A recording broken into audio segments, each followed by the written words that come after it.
Selamat datang di channel Guru IPA.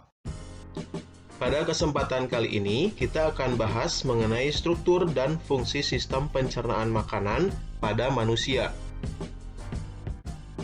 Makanan diproses dalam tubuh melalui 4 tahap, yaitu ingesti atau proses memasukkan makanan ke dalam mulut, digesti atau pencernaan, absorpsi atau penyerapan, dan defekasi atau pengeluaran. Pada saat makanan masuk ke dalam mulut, proses pencernaan dimulai. Pencernaan merupakan proses memecah makanan menjadi molekul kecil sehingga dapat diserap oleh tubuh melalui pembuluh darah. Selanjutnya, molekul makanan dari darah masuk ke dalam sel melintasi membran sel. Molekul yang tidak digunakan dan dibutuhkan oleh tubuh akan dikeluarkan dari tubuh melalui sistem ekskresi seperti keringat dan urin. Makanan yang tidak tercerna berupa feses akan dibuang melalui anus. Proses ini disebut defekasi.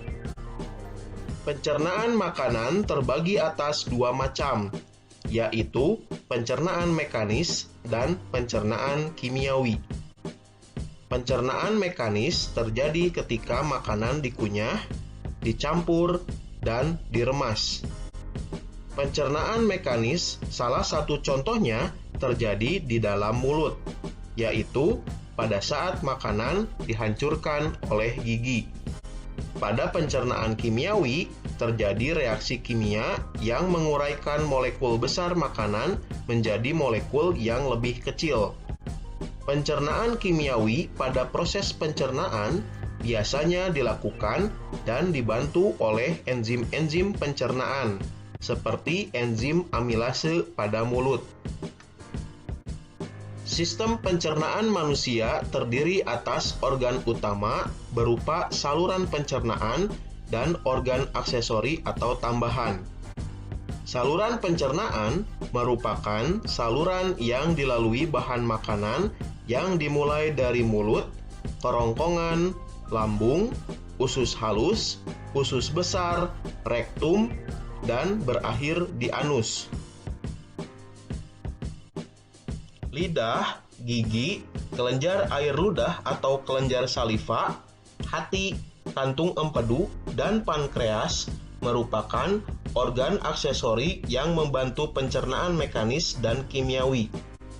Kelenjar pencernaan adalah organ aksesori yang mengeluarkan enzim untuk membantu mencerna makanan. Di dalam mulut terdapat gigi, lidah, dan kelenjar air liur atau saliva.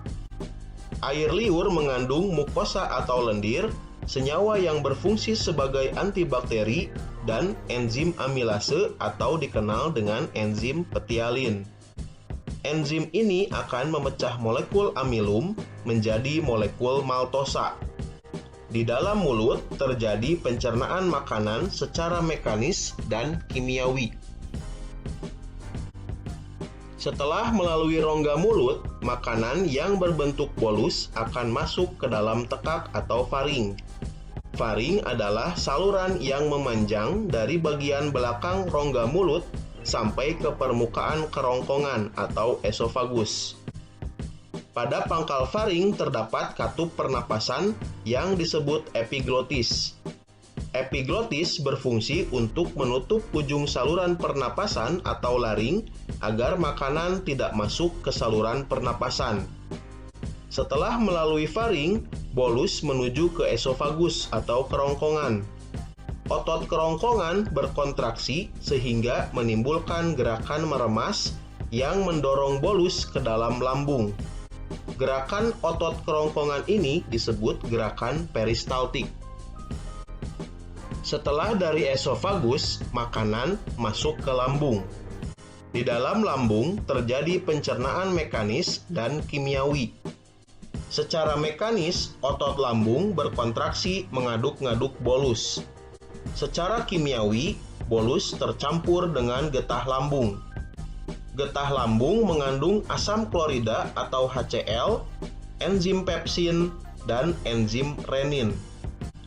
HCl berfungsi untuk menjadikan ruangan dalam lambung bersifat asam dengan pH 1-3, sehingga dapat membunuh kuman yang masuk bersama makanan.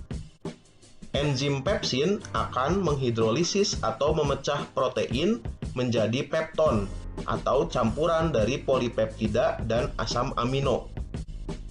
Enzim renin akan mengendapkan protein kasein yang terdapat dalam susu.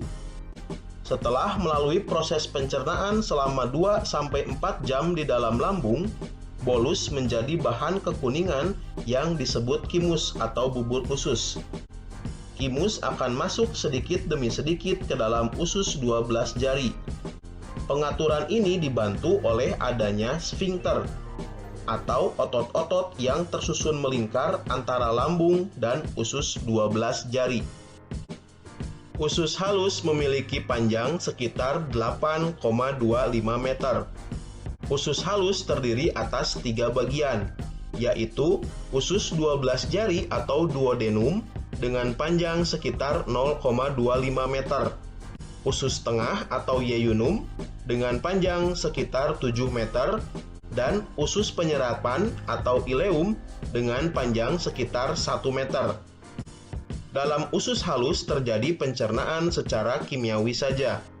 Pada duodenum terdapat saluran yang terhubung dengan kantung empedu dan pankreas. Getah pankreas mengandung enzim lipase, amilase, dan tripsin. Enzim lipase akan mencerna lemak menjadi asam lemak dan gliserol. Amilase akan mencerna amilum menjadi maltosa. Tripsin akan mencerna protein menjadi polipeptida. Getah empedu yang dihasilkan hati akan mengemulsikan lemak, yakni membuat lemak agar larut dalam air. Pencernaan makanan dilanjutkan di yeyunum. Pada bagian ini terjadi pencernaan terakhir sebelum zat-zat makanan diserap. Zat-zat makanan setelah melalui yeyunum menjadi bentuk yang siap diserap. Penyerapan zat-zat makanan terjadi di ileum. Glukosa, vitamin yang larut dalam air, asam amino, dan mineral setelah diserap oleh villi usus halus akan dibawa oleh darah menuju hati dan diedarkan ke seluruh tubuh. Struktur usus manusia memiliki lipatan-lipatan, baik bagian luar maupun bagian dalam, yang berfungsi untuk memperluas bidang penyerapan. Semakin luas bidang permukaan bagian dalam usus, semakin banyak villi yang terdapat akan menyebabkan proses penyerapan yang terjadi juga akan semakin efektif. Usus besar atau kolon memiliki panjang kurang lebih 1 meter dan terdiri atas kolon ascendens atau naik, kolon transversum atau mendatar, dan kolon descendens atau menurun, dan berakhir pada anus. Di antara usus halus dan usus besar terdapat usus buntu atau sekum. Pada ujung sekum terdapat tonjolan kecil yang disebut umbai cacing atau appendix, yang berisi massa sel darah putih yang berperan dalam imunitas. Bahan makanan yang sampai pada usus besar dapat dikatakan sebagai zat-zat sisa.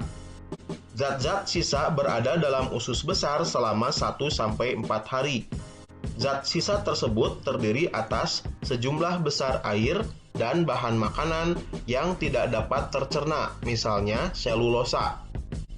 Usus besar berfungsi mengatur kadar air pada sisa makanan. Bila kadar air pada sisa makanan terlalu banyak, maka dinding usus besar akan menyerap kelebihan air tersebut. Sebaliknya, bila sisa makanan kekurangan air, maka dinding usus besar akan mengeluarkan air dan mengirimnya ke sisa makanan. Di dalam usus besar terdapat banyak sekali bakteri Escherichia coli yang membantu membusukkan sisa-sisa makanan tersebut. Bakteri Escherichia coli mampu membentuk vitamin K dan B12. Sisa makanan yang tidak terpakai oleh tubuh beserta gas-gas yang berbau disebut tinja atau feses, dan dikeluarkan melalui anus. Terima kasih sudah menonton video ini. Jangan lupa untuk mendukung channel ini dengan menekan tombol subscribe.